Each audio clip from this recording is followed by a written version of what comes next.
And in view of the situation in Syria, I'd like to ask the Foreign Secretary what the government's assessment is of the implications for the Syrian resettlement programme, and can he confirm that despite Assad fleeing to Russia to claim asylum, there'll be no asylum claims from former members of the Assad regime in this country, many of whom will be associated with human rights abuses?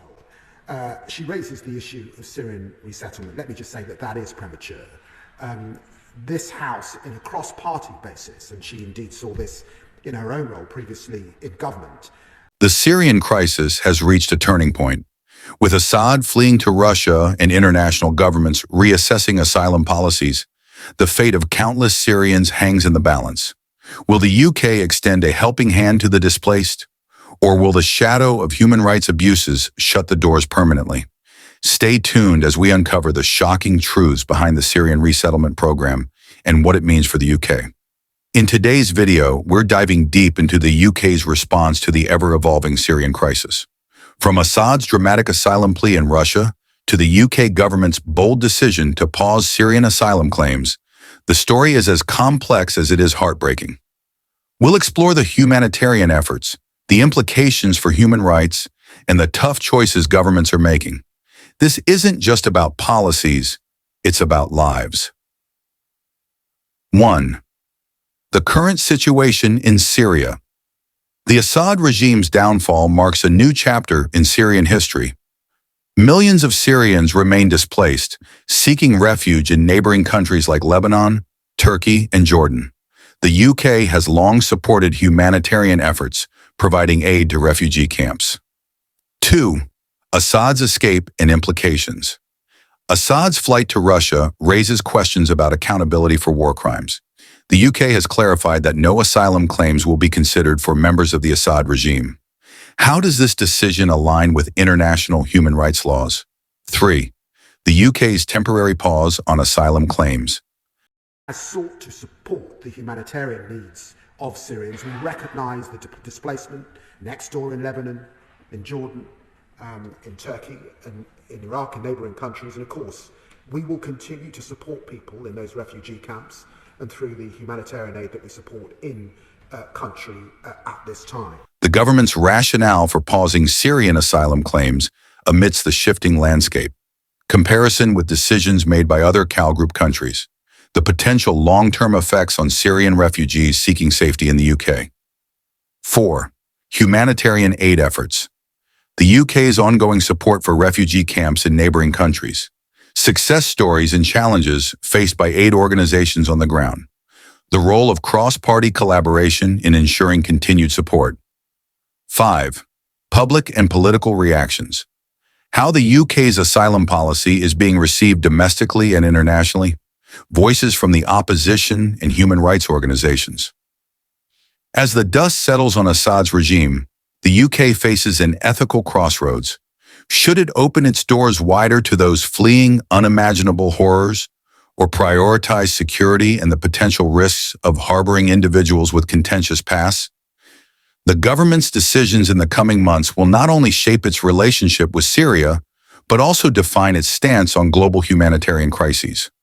The Syrian crisis is a stark reminder of the fragility of human lives in the face of political turmoil. While the UK's support for refugees continues, the temporary pause on asylum claims introduces uncertainty.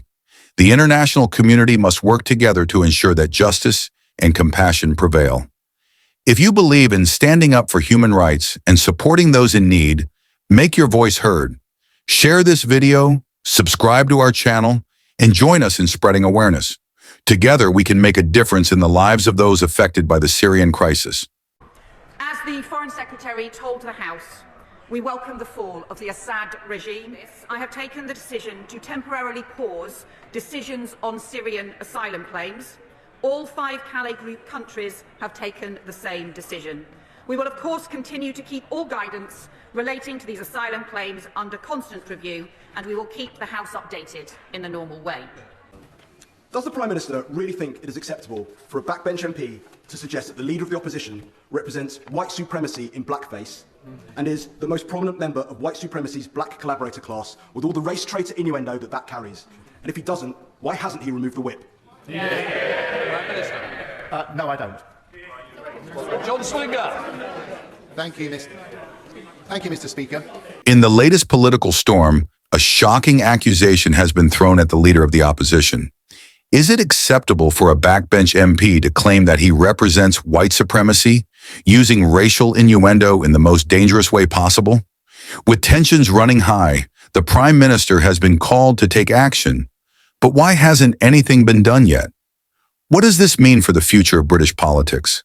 Stick around as we dive into the controversy, the statements, and the real story behind this explosive situation. Welcome back.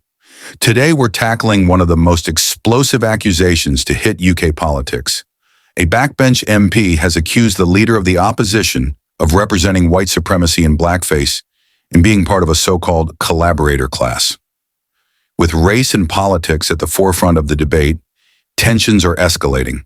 We'll break down what was said, why the Prime Minister hasn't taken action, and the implications this holds for the future of the Labour Party and the political landscape at large. 1. The shocking accusation. A backbench MP accuses the opposition leader of representing white supremacy in blackface. The term race traitor is thrown in, suggesting an alliance with white supremacy's black collaborators. What does this accusation mean for the party? Is it an attack on the leader's credibility? 2. The Prime Minister's silence. Why hasn't the Prime Minister addressed the issue directly? The significance of not removing the MP from their position? What message does this send? The political implications of remaining silent in the face of such serious allegations. 3. The role of race in British politics.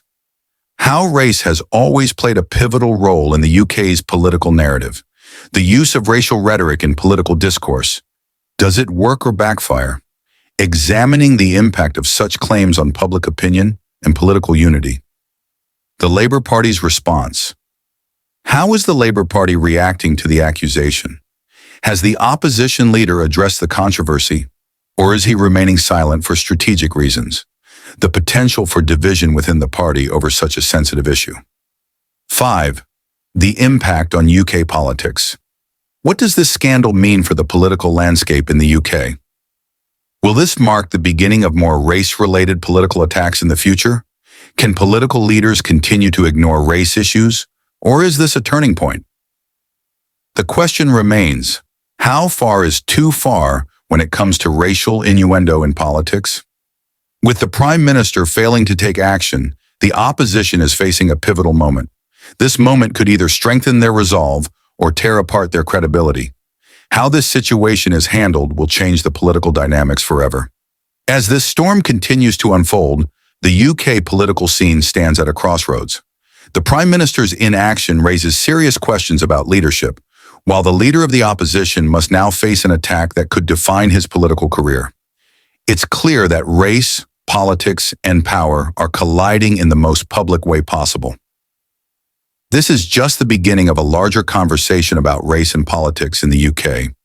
If you believe in holding politicians accountable and want to stay updated on this story, make sure to subscribe, hit the notification bell, and share this video. Let's continue to talk about these important issues and drive the change we want to see.